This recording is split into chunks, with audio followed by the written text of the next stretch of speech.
आपका study rule में। Friends, आज हम लोग इस वीडियो में देखेंगे हाई स्कूल के मोस्ट इम्पोर्टेंट क्वेश्चन। ठीक है, ये बहुत ही इंपॉर्टेंट क्वेश्चन है, इस वीडियो को आप लोग अंत तक देखिएगा। देखिए, पहला क्वेश्चन है हमारा कि वास्तविक वस्तु का आभासी प्रतिबिंब बनता है। ठीक है, आभासी प्रतिबिंब है तो आभासी प्रतिबिंब कौन से वाले दर्पण में बनता है आपको बताना है। ठीक है, तो ऑप्शन नंबर आपका पहला है क्या, समतल दर्पण। ठीक है, दूसरा क्या है आपका उत्तल दर्पण, तीसरा क्या है अवतल दर्पण, और चौथा है आपका ऑप्शन इनमें से कोई नहीं। ठीक है, तो आपको आंसर देना है कि इसका आंसर क्या होगा। तो देखिए, इसका आंसर होगा आपका, ये होगा आपका आंसर नंबर ए। ठीक है, आपका आंसर होगा समतल दर्पण। ठीक है, कौन सा दर्पण होगा, समतल दर्पण। ठीक है, तो देखिए दूसरा क्वेश्चन देखते हैं हम लोग। दूसरा क्वेश्चन क्या है, दूसरा क्वेश्चन है हमारा कि डायोप्टर उस लेंस की क्षमता होती है जिसकी फोकस दूरी कितनी होती है आपको बताना है। ठीक है, तो देखिए कौन सा होगा आपका दिया है, पहला 1 सेंटीमीटर, 2 मीटर, 2 सेंटीमीटर और 1 मीटर। तो आपका ऑप्शन नंबर कौन सा होगा आपका, तो ये आपका होगा ऑप्शन नंबर ये डी होगा आपका। ऑप्शन नंबर कौन सा होगा, डी वाला। कितना है, डी। तो 1 मीटर जो होगा आपका यही हो जाएगा। ठीक है, तीसरा क्वेश्चन देखते हैं इसमें। तो देखिए तीसरा क्वेश्चन क्या है आपका कि किसी लेंस के बाहर की ओर उभरे 2 गोलीय पृष्ठ हो तो इसे कहते हैं, क्या कहते हैं, इसे कहते हैं क्या, अवतल लेंस कहते हैं, समतलोत्तल लेंस कहते हैं, उत्तल लेंस कहते हैं या समतलोत्तल लेंस कहते हैं। तो कौन सा वाला ऑप्शन होगा आपका, ऑप्शन नंबर कौन सा होगा, सी क्या होगा, उत्तल लेंस। कौन सा आंसर होगा आपका, उत्तल लेंस, ये हो जाएगा आपका आंसर। ठीक है, देखिए चौथा क्वेश्चन देखते हैं इसमें। चौथा क्वेश्चन क्या है कि कौन रंग है जिसे खतरे के सिग्नल के लिए उपयोग किया जाता है। ये तो सभी लोग जानते होंगे, कौन सा कलर होगा आपका, ऑप्शन नंबर सी हो जाएगा। कौन सा, लाल रंग। कौन सा हो जाएगा आपका, ऑप्शन नंबर सी, लाल रंग। ठीक है, चौथा क्वेश्चन हो गया। पांचवा देखते हैं, पांचवा वाला क्वेश्चन क्या है। पांचवा क्वेश्चन है आपका कि प्रकाश के किस रंग के लिए तरंग दैर्ध्य अधिकतम होता है। देखिए तरंग दैर्ध्य जो जिस कलर का अधिकतम होता है उसी कलर को दूर से भी हम लोग देखेंगे तो वो कलर दिख जाता है। तो वो कौन सा कलर होता है जिसे दूर तक भी देख सकते हैं हम लोग, तो वो होता है आपका लाल कलर। कौन सा कलर होता है, लाल कलर, और इसी का तरंग दैर्ध्य भी क्या होता है, अधिकतम होता है। ठीक है, इस कलर का तरंग दैर्ध्य बहुत अधिकतम होता है। और देखिए तरंग दैर्ध्य हो गया। तो अब देखिए पांचवा वाला आंसर देखते हैं। अरे पांचवा वाला क्वेश्चन क्या है आपका कि निकट दृष्टि दोष दूर करने के लिए किस लेंस का व्यवहार होता है। अब देखिए निकट दृष्टि दोष मान लीजिए किसी मनुष्य में है तो उसके लिए कौन सा लेंस उपयोग करते हैं। तो आपको आंसर बताना है कि कौन सा वाला ऑप्शन सही हो जाएगा। तो आपका ऑप्शन होगा कौन सा, अवतल लेंस। कौन सा लेंस होता है आपका, अवतल लेंस होता है आपका, ये ऑप्शन नंबर बी। ठीक है, 6 नंबर हो गया क्वेश्चन। सातवां देखते हैं। तो देखिए सातवां नंबर क्वेश्चन क्या है कि किसी कुंडली का प्रतिरोध ज्ञात करने का सूत्र क्या होता है। तो देखिए किसी कुंडली का प्रतिरोध ज्ञात करने का सूत्र क्या होता है, वो होता है आपका V बराबर IR, यही होता है ना आपका। तो ऑप्शन नंबर देखिए कौन सा वाला मैच कर रहा है इसमें, ये वाला देखिए option number B. Option number B जो है आपका दिया है क्या, R बराबर V अपान I। तो इसी को हम लोग V बराबर यदि करेंगे तो I उधर चला जाएगा लेफ्ट हैंड साइड, तो वो आपका मल्टीप्लाई हो जाएगा। तो ऑप्शन नंबर बी क्या हो जाएगा आपका, सही हो जाएगा। ठीक है, अब देखिए 8वां क्वेश्चन देखते हैं कि धातुओं में धारावाहक होते हैं। अब देखिए धातुओं में धारावाहक का काम कौन करता है, उसमें कौन करता है, इलेक्ट्रॉन करते हैं। तो अब इलेक्ट्रॉन में भी कौन से इलेक्ट्रॉन, तो आपके मुक्त इलेक्ट्रॉन जो होते हैं वो क्या करते हैं, मुक्त इलेक्ट्रॉन जो होते हैं यही होते हैं, काम करते हैं धारावाहक के रूप में। ठीक है, तो ऑप्शन नंबर कौन सा सही हो जाएगा आपका, ऑप्शन नंबर कौन सा, बी वाला ऑप्शन नंबर सही हो जाएगा। ठीक है, अब देखिए 8वां हो गया क्वेश्चन। 9वां वाला क्वेश्चन देखते हैं हम लोग। 9 नंबर क्वेश्चन क्या कह रहा है कि परिपथ में विद्युत धारा की माप किससे की जाती है। देखिए विद्युत धारा मतलब कि करंट को किस में मापते हैं, तो वो होता है एमीटर में मापते हैं। ऑप्शन नंबर बी आपका सही हो जाएगा। ठीक है, एमीटर में हम लोग विद्युत धारा को मापते हैं। देखिए 10 नंबर क्वेश्चन देखते हैं। 10 नंबर क्वेश्चन क्या है आपका कि विद्युत फ्यूज, यहाँ पे विद्युत है, ठीक है, विद्युत फ्यूज विद्युत धारा के किस प्रभाव पर कार्य करता है, ठीक है। तो यहाँ पे कौन से प्रभाव पर कार्य करता है, देखिए जो हम लोग का विद्युत फ्यूज होता है वो कब गल जाता है, तो जब उसका जब तापमान ज़्यादा हो जाता है तो वो आपस में टूट जाते हैं। तो तापमान ज़्यादा होने का मतलब किस प्रभाव पर काम करते हैं, तो उष्मीय प्रभाव पर काम करते हैं आपका, ठीक है। ऑप्शन नंबर 10 का ए हो जाएगा, उष्मीय प्रभाव पर कार्य करते हैं, ठीक है। अब देखते हैं 11 नंबर क्वेश्चन क्या है आपका। 11 नंबर है कि बैटरी से किस प्रकार की धारा प्राप्त होती है। तो जो बैटरी होता है आपका कौन सी धारा होती है, एसी या डीसी।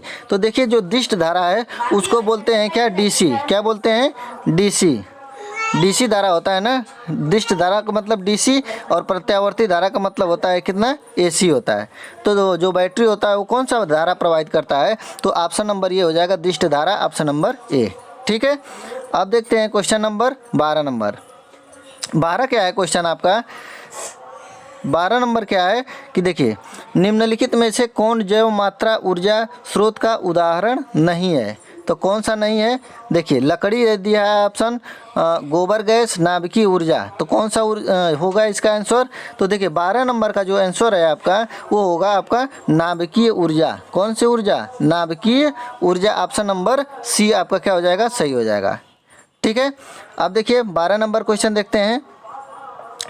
12 नंबर क्वेश्चन क्या है हम लोगों का, 13 इनमें से कौन नवीकरणीय ऊर्जा है। नवीकरणीय ऊर्जा, देखिए नवीकरणीय ऊर्जा का मतलब समझ लें, नवीन टाइप का, ठीक है। तो 13 नंबर का ऑप्शन नंबर कौन सा सही हो जाएगा, सौर ऊर्जा। और सौर ऊर्जा कभी समाप्त होने वाली नहीं है, ऐसी ऊर्जा होती है सौर ऊर्जा जो कभी भी समाप्त नहीं हो सकती है, ठीक है।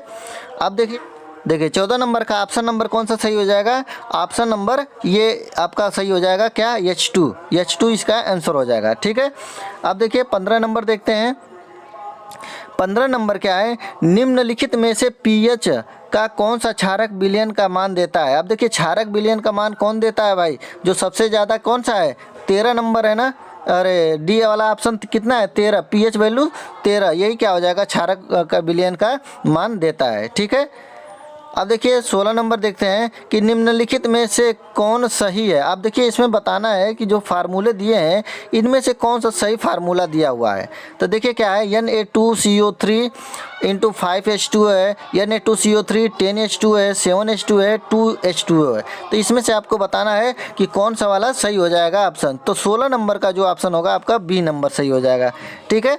16 का बी ऑप्शन सही हो जाएगा, Na2CO3 × 10H2O होता है, क्या होता है, × 10H2O होता है, ठीक है। 17 नंबर क्वेश्चन देखते हैं। देखिए 17 नंबर जो क्वेश्चन है आपका, लिटमस पेपर एक होता है, ठीक है, रंजक बैंगनी रंग का होता है जो निकाला जाता है, ठीक है, जो निकाला जाता है। अब ये बताना है आपको इसका वाला आंसर कौन सा सही हो जाएगा, ठीक है, आप 17 नंबर का, ठीक। तो देखिए 17 वाला का जो क्वेश्चन होगा उसका आंसर है आपका ए वाला, ठीक है, लाइकेन से। कौन सा, लाइकेन से हो जाएगा, इसका आंसर हो जाएगा लाइकेन से, ठीक। अब देखिए 18 नंबर देखते हैं। 18 नंबर क्या है क्वेश्चन आपका कि शुष्क बुझा हुआ चूना पर क्लोरीन गैस की क्रिया से कौन सा पदार्थ बनता है। अब देखिए कौन सा पदार्थ बनता है, ऑप्शन नंबर कौन सा है, विरंजक चूर्ण, कैल्शियम क्लोराइड, हाइड्रोक्लोरिक अम्ल और जल। इसमें से कौन सा वाला ऑप्शन सही हो जाएगा, तो 18 नंबर का ये वाला ऑप्शन सही हो जाएगा, विरंजक चूर्ण। कौन सा, विरंजक चूर्ण, ये होता है शुष्क बुझा हुआ चूना पर क्लोरीन गैस की क्रिया से कौन सा पदार्थ बनता है, तो विरंजक चूर्ण बनता है, ठीक है। 19 नंबर देखते हैं। सोडियम क्लोराइड का पीएच मान लगभग होता है, सोडियम क्लोराइड का पीएच मान कितना होता है, तो सोडियम क्लोराइड का जो पीएच मान होता है वो लगभग 14 के बराबर होता है। कौन से, 14 के बराबर होता है। तो ऑप्शन नंबर डी क्या हो जाएगा आपका, सही हो जाएगा, ठीक है। अब देखिए ऑप्शन नंबर, अब अरे क्वेश्चन नंबर देखते हैं कौन सा, 20 नंबर। 20 नंबर क्या कह रहा है कि नीला थोथा का रासायनिक सूत्र होता है, ठीक है, कॉपर सल्फेट का रासायनिक सूत्र कौन सा होता है। तो देखिए 20 नंबर का जो आंसर है आपका, 20 नंबर का आंसर होगा CuSO4 × 5H2O, मतलब ऑप्शन नंबर कौन सा, बी वाला ऑप्शन नंबर सही हो जाएगा, ठीक है। अब देखिए 21 नंबर क्वेश्चन देखते हैं। इसमें देखिए जो भी क्वेश्चन लिए गए हैं ये बोर्ड एग्जाम में पूछे गए हैं, जितने भी क्वेश्चन लिए गए हैं ये बोर्ड एग्जामों में पूछे गए हैं, ठीक है, तो इसलिए इसको ध्यान से आप देखिएगा। देखिए 21 नंबर क्वेश्चन क्या है कि जब सोडियम हाइड्रोक्साइड जिंक से अभिक्रिया करता है तो कौन सा उत्पाद बनता है। तो आप देखिए कौन सा उत्पाद बनता है, तो आपको बताना है कि कौन सा उत्पाद बनता है। तो इसका आंसर जो हो जाएगा आपका, ये हो जाएगा Na2ZNO2 into Ra plus H2O। Option number D वाला क्या हो जाएगा आपका, सही हो जाएगा। ठीक है, option number D. 22 number question देखते हैं। देखिए 22 नंबर क्वेश्चन क्या कह रहा है कि पीतल है, पीतल तो सभी लोग जानते हैं कौन क्या चीज़ होता है, मिश्र धातु होता है। ऑप्शन नंबर सी हो जाएगा, मिश्र धातु। पीतल क्या होता है, मिश्र धातु होता है। 23 नंबर क्वेश्चन देखते हैं कि ब्रोमीन अधातु की अवस्था होती है। ब्रोमीन अधातु की अवस्था कैसी होती है, ये बताना है आपको कि ठोस होती है, गैस होती है ठोस होती है, गैस होती है, द्रव होती है, इनमें से कोई नहीं। तो कौन सा होता है, तो ये होता है आपका द्रव होता है। ठीक है, आपका option number C, option number C हो जाएगा आपका, क्या होती है, द्रव होती है। ठीक है, ब्रोमीन अधातु किस अवस्था में होती है, तो द्रव की अवस्था में होती है। 24 नंबर देखते हैं क्वेश्चन। निम्न में से किस हाइड्रोकार्बन के 3 आबंध हैं। ठीक है, निम्न में से किस हाइड्रोकार्बन के 3 आबंध किसके हैं। आप देखिए यहाँ पे देखना पड़ेगा, CH4 के हैं, C2H6 के हैं, C3H8 के हैं और C3H8। देखिए ऑप्शन नंबर ये सी और डी दोनों सेम दे दिया है। ठीक है, तो इसको आप लोग थोड़ा ध्यान दीजिएगा, तो ये ऑप्शन दोनों हो जाएगा सही। ठीक है, तो ये वाला 24 वाला का ऑप्शन नंबर सी और ये सी और डी दोनों सही हो जाएगा। ठीक है, तो ये आपका आंसर नंबर ये दोनों C3 और H8 हो जाएगा।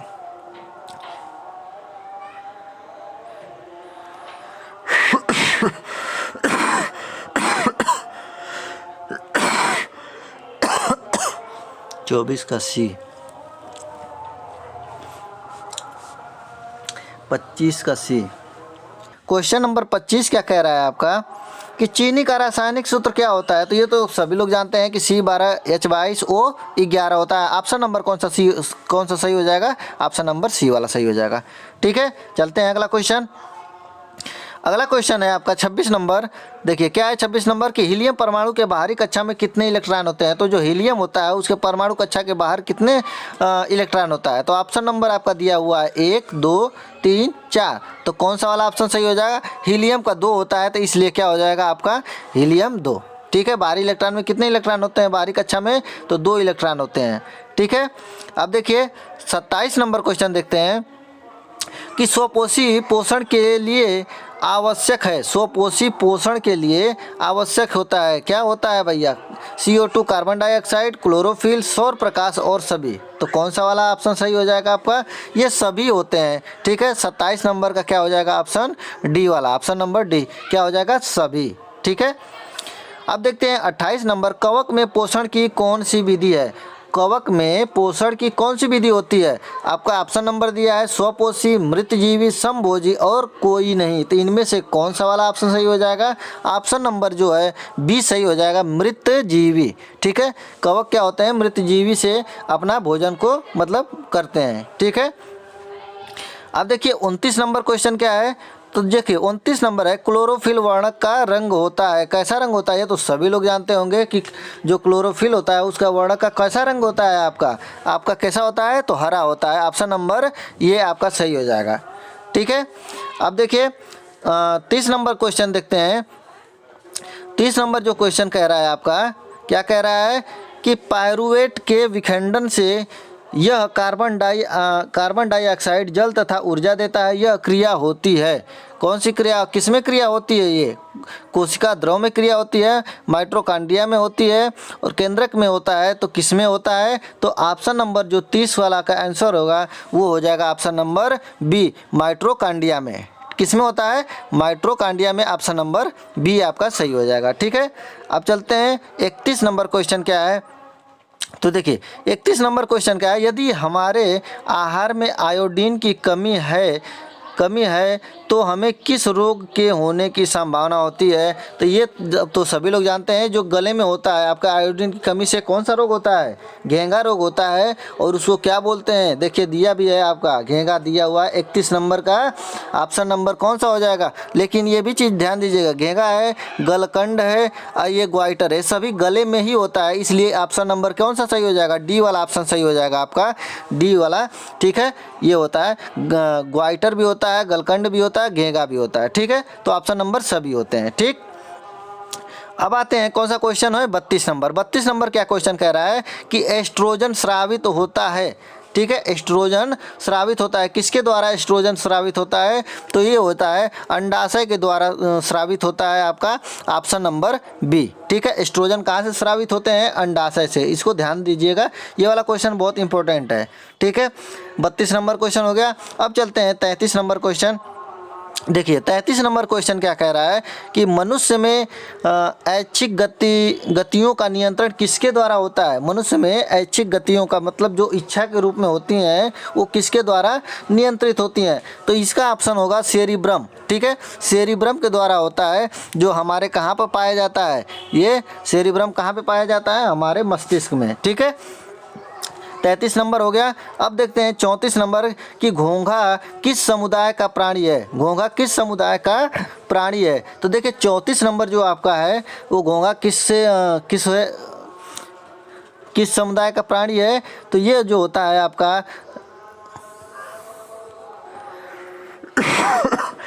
देखो ये 34 समुदाय का प्राणी है। तो ऑप्शन नंबर कौन सा हो जाएगा? ए वाला ऑप्शन मोलस्का संघ का प्राणी है। ठीक है, आप कमेंट करके बताइए कि केचुआ किस संघ का प्राणी है। ठीक है, केचुआ किस संघ का प्राणी है, आपको कमेंट करके बताना है।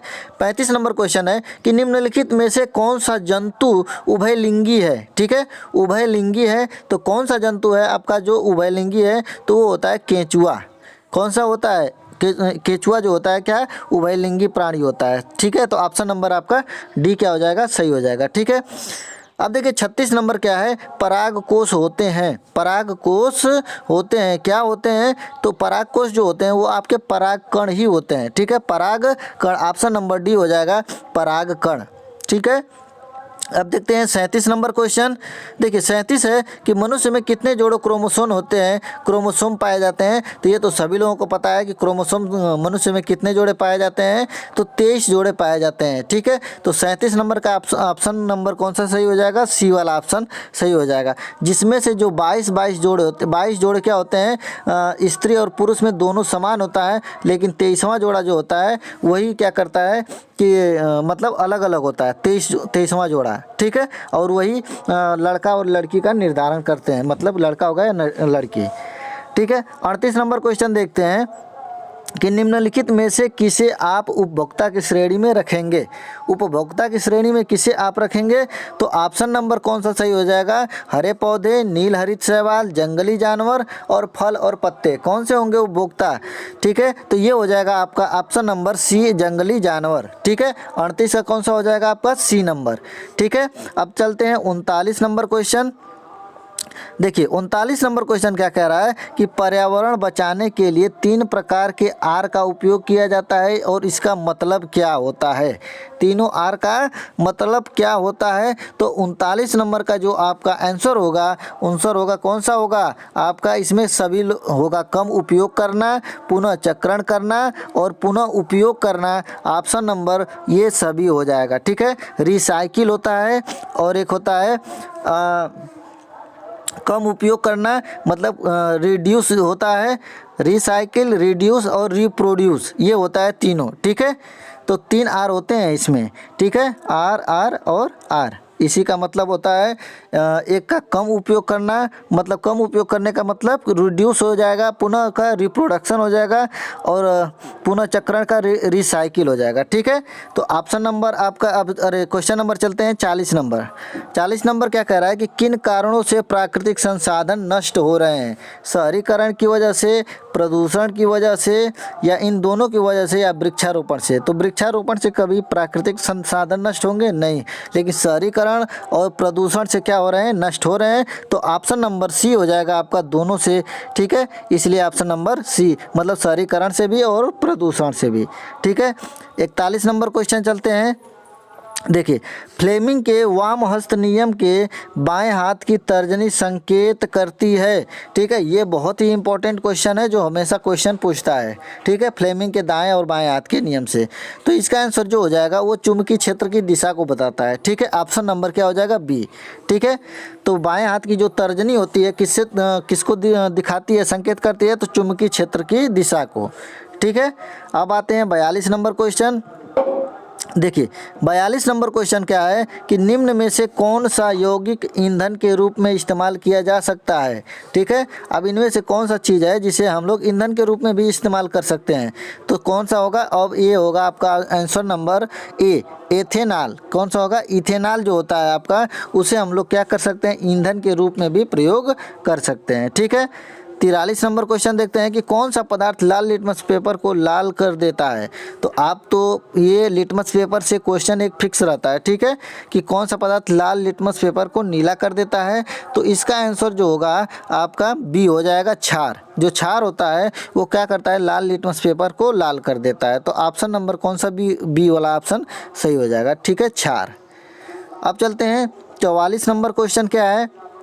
देखिए, नई कार्तीय चिन्ह परिपाटी के अनुसार दर्पण के सामने रखे गए बिंब की बिंब दूरी ली जाती है, धनात्मक ली जाती है, ऋणात्मक ली जाती है, तो कैसे ली जाती है। तो ये आपका आंसर नंबर बी हो जाएगा, ऋणात्मक लिया जाता है। कैसा लिया जाता है, आपका ऋणात्मक लिया जाता है। तो ऑप्शन नंबर बी सही हो जाएगा, ठीक है।